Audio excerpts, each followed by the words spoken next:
Dhing এফআৰইউৰ উপ-অধীক্ষক doctor মুকুট বৰাৰ গুণ্ডাগিৰি কৰ্তব্যৰত এগৰাকী নাৰ্ছক ডিঙিত ধৰি চুচৰাই শাৰীৰিকভাৱে অপদস্থ কৰে উপ-অধীক্ষকগৰাকীয়ে।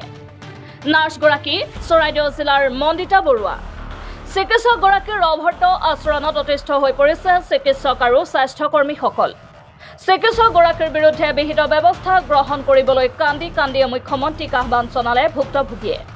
চিকিৎসালয়ত সংঘটিত এই ঘটনাক লৈ ক্ষুব্ধ হৈ পৰিছে স্থানীয় লোকসকল। ঘটনা সন্দৰ্ভত ঢিং আৰক্ষী থানাত এজাহাৰ দাখিল কৰিছে ভুক্তভোগী নাৰ্ছ মণ্ডিতা বৰুৱাই। যদি ডেলিভাৰী পেচেণ্টক ভালকৈ তহঁতে নাচাম, মন্দিৰ চন্দিৰ ঘূৰিলেও তোমালোকৰ ল'ৰা ছোৱালী নহয়, বহুত বেয়াকেও কৈছে, কিন্তু ক'ব নোৱাৰা নহয় ইমানবোৰ শব্দ। কোনে কৈছে? ছাৰৰ নামটো কি? মুকুট বৰা ছাৰ। মুকুট বৰা ছাৰ। আমাকতো ন্যায় লাগে ন, এতিয়া ভয় লাগে। তাইৰ লগত আজি কৰিছে, কাইলৈও মোৰ লগতো কৰিব পাৰে। আমিতো ডিউটি নকৰোঁ ভাবিছোঁ। এতিয়া আপোনালোকে তেখেতৰ বিৰুদ্ধে এজাহাৰ দাখিল কৰিছে? কৰিছে মানে ব্যৱহাৰ পাতি ভাষা শৈলী মানে শুদ্ধ নহয়, মানে যিটো কথা আমি আপোনালোকৰ ওপৰত প্ৰকাশ কৰিব নোৱাৰো।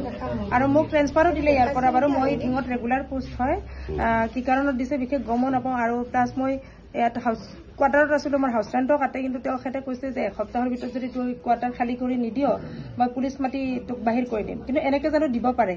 কোড অফ কণ্ডাক্ট চলি আছে, তেওঁ মোক দিবও নোৱাৰে নিয়মৰ ফালৰ পৰা। বাৰু দিছে, বটদ্ৰবাত দিছে, মই গৈছো। আজি বটদ্ৰবাত মই বহি আছো ডিউটি কৰি, তাতো মোক যাই 2-এষাৰমান কৈছে।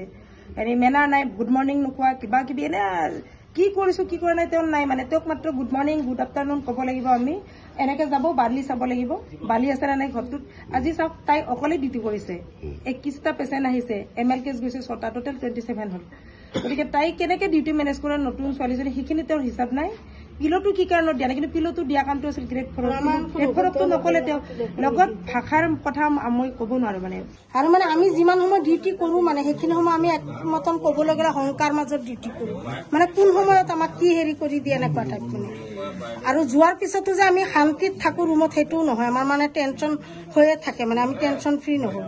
কোন সময়ত তেওঁ কি মেছেজ দি দিয়ে, কি হেৰি কৰি দিয়ে এনেকুৱা মানে। আৰু আমাৰ হাজবেণ্ডে বাহিৰত কি পিন্ধিছে, কি নিপিন্ধিছে, ক'ত গৈছে, সেইবোৰো তেওঁ মানে হেৰি কৰে। সেইবোৰতো তেওঁৰ দায়িত্ব নহয়। মইহে তেওঁৰ আণ্ডাৰত চাকৰি কৰো, তেওঁ মোৰহে ডেপুটি চুপাৰিণ্টেণ্ট, মোৰ হাজবেণ্ডৰতো ডেপুটি চুপাৰিণ্টেণ্ট তেওঁ নহয়। আৰু যদি মোৰ হাজবেণ্ডে বাহিৰত লুঙি পিন্ধিছে, কিবা পিন্ধিছে, মোক তেওঁ মাতি নি পেলাই ভালকে ক'ব পাৰে যে আশ্মি এনেকে হস্পিটেলৰ মাজত এনেকে পিন্ধিব। এনেকুৱা ষ্টাফৰ মিটিঙৰ মাজত মই দৌৰি দৌৰি গৈ এক চাইডে থৈ মই মিটিং এটেণ্ড কৰিছো, দেৰি হৈ আছে বুলি। মোৰ দেউতা বেমাৰ হৈ আছে, মই দৌৰি দৌৰি গৈ মিটিঙত সোমাইছো।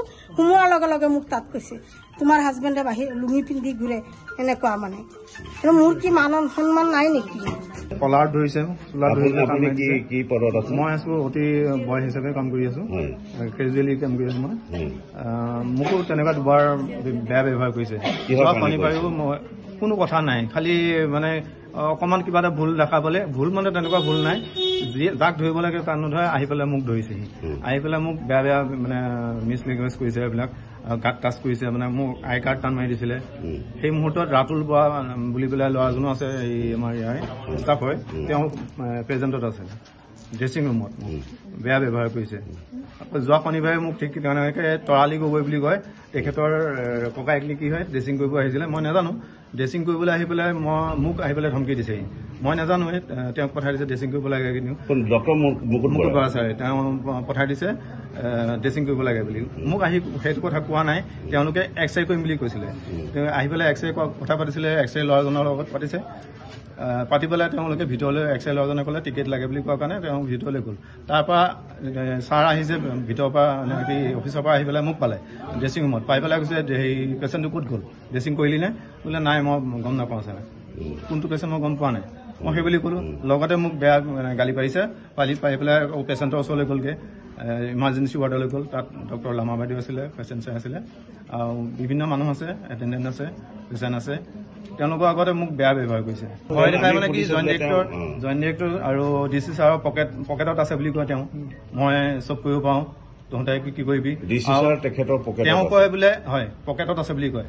আৰু প্লাছ আমাৰ এই যে গাইনী ডক্টৰ হিৰেণ দাস ছাৰক যিখিনিয়ে মানুহে ছাপোৰ্ট কৰে, তেওঁলোকে ইয়াৰ পৰা খেদিম বুলি কৈছে, কোৱাৰ্টাৰ খালী কৰিব দিছে এসপ্তাহৰ ভিতৰত, আৰু নহ'লে পুলিচ দি খেদিম বুলি কৈছে।